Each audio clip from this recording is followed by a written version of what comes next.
สบายดีทานพ่อแม่ไอ้น้องทั้งหญิงชายน้อยใหญ่ที่หักชาติหักความเป็นลาวบ่ว่าทั้งลาวในและลาวนอกประเทศจงพากันเป็นน้ำหนึ่งใจเดียวกันเฮาเป็นลูกข้าวเหนียวต้องให้เหนียวแน่นเหมือนลูกแคนร้อนซ่อนเฮาต้องประสานเสียงเข้าร่วมกันขน้อยเองเป็นลูกลาวหลานลาวที่หักชาติหักความเป็นลาวและผู้เกินมาใหญ่รุ่น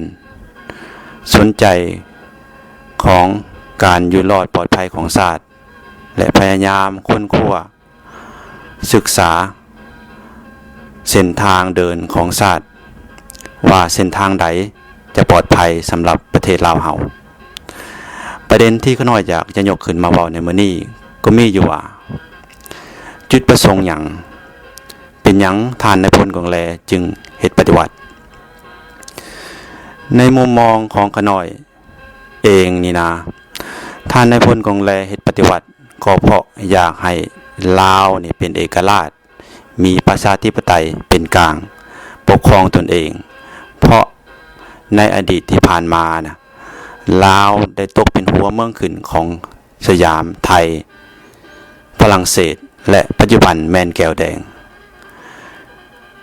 และเสียดินดอนตอนยาให้ชาติอ้อมข้างลาวที่ลาวผู้เป็นเจ้าของประเทศบ่ได้เซ็นยกให้พวกเขาจักหน่อยเลยประเทศอ้อมข้างลาวก็ยังเว้าเสมอว่าลาวเป็นส่วนหนึ่งของเขาคำถามข้อที่2เป็นหยังจึงอยากเป็นกลางเป็นเสรีประชาธิปไตยอย่างเดียวบ่ดีบ่อันที่ว่าเสรีประชาธิปไตยมันก็มีหลายรูปแบบในความคิดของข้าน้อยเอง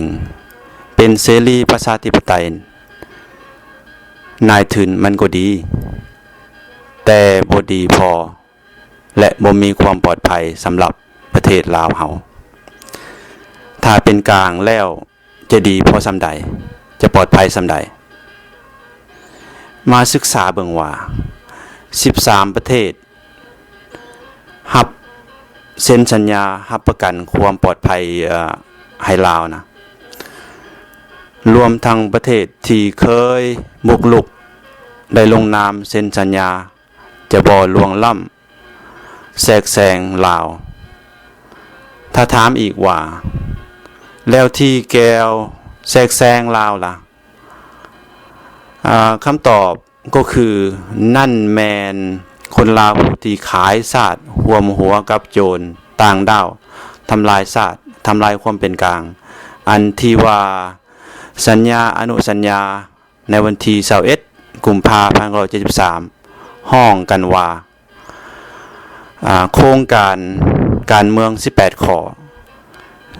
ซึ่งแมนพวกคณะประเทศลาวได้สวยโอกาส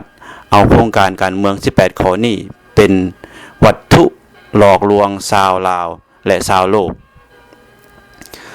เพราะมี2ฝ่ายเซ็นกันเองโดยเฉพาะ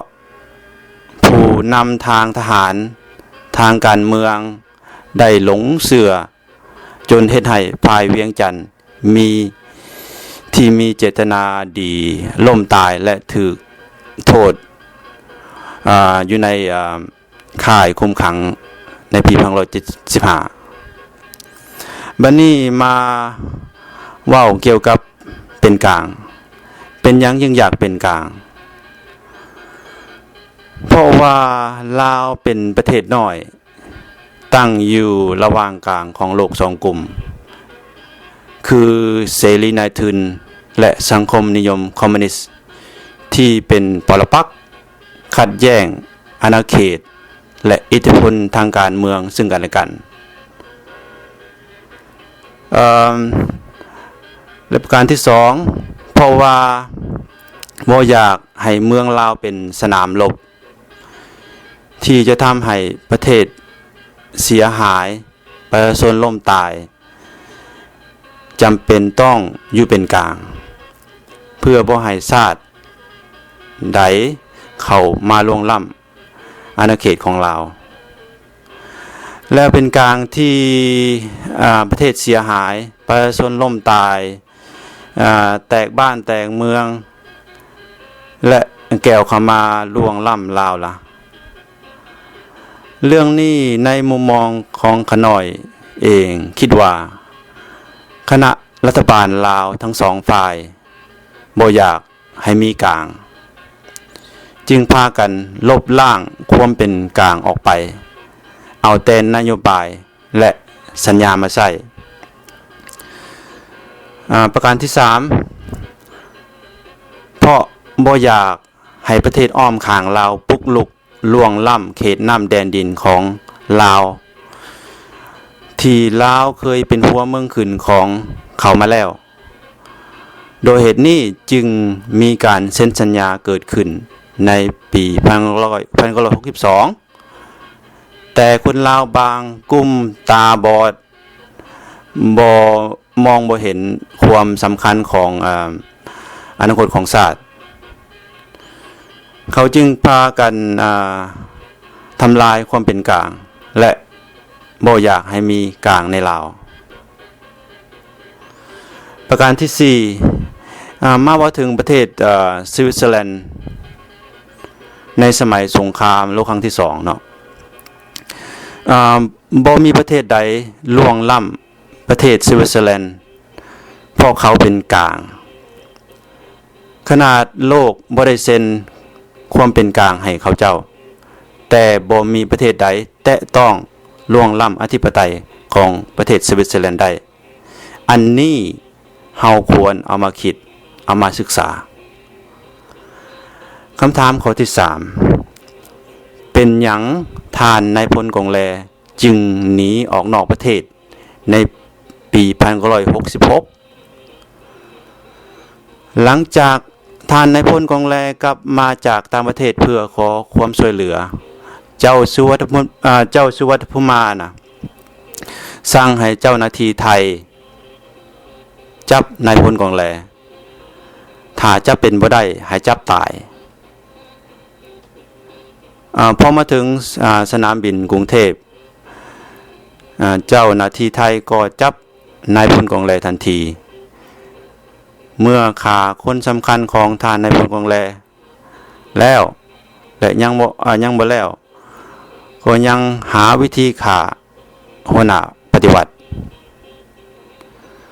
พอจับท่านนายพลกงแลได้แล้วก็ยัดใช้คุกใส่ตาราง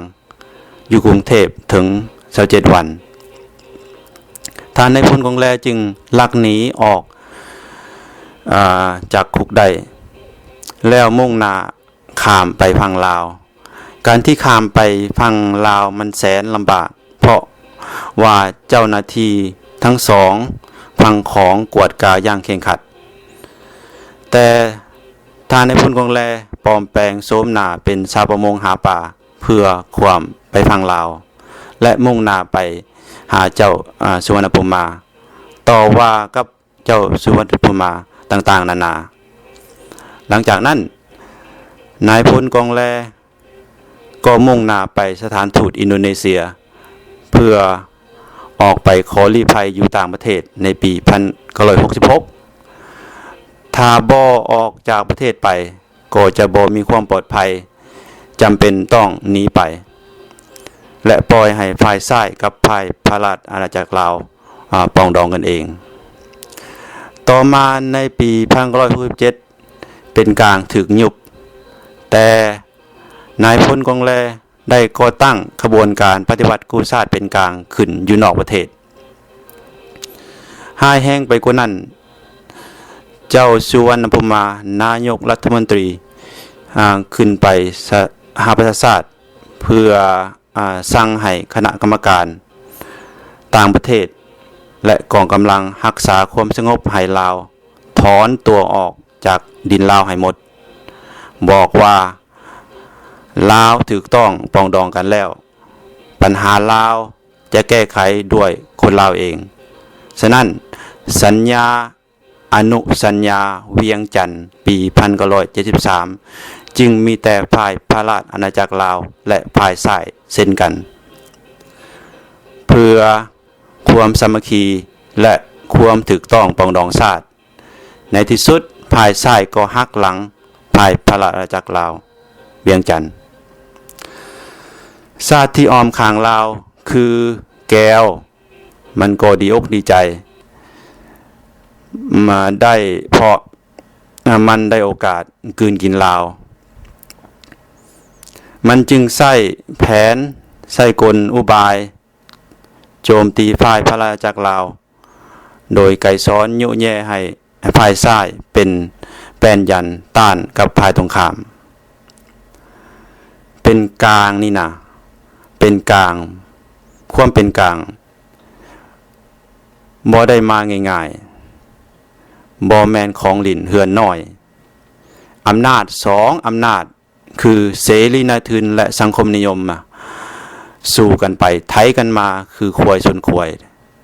เพื่อแย่งชิงอาณาเขตของกันและกัน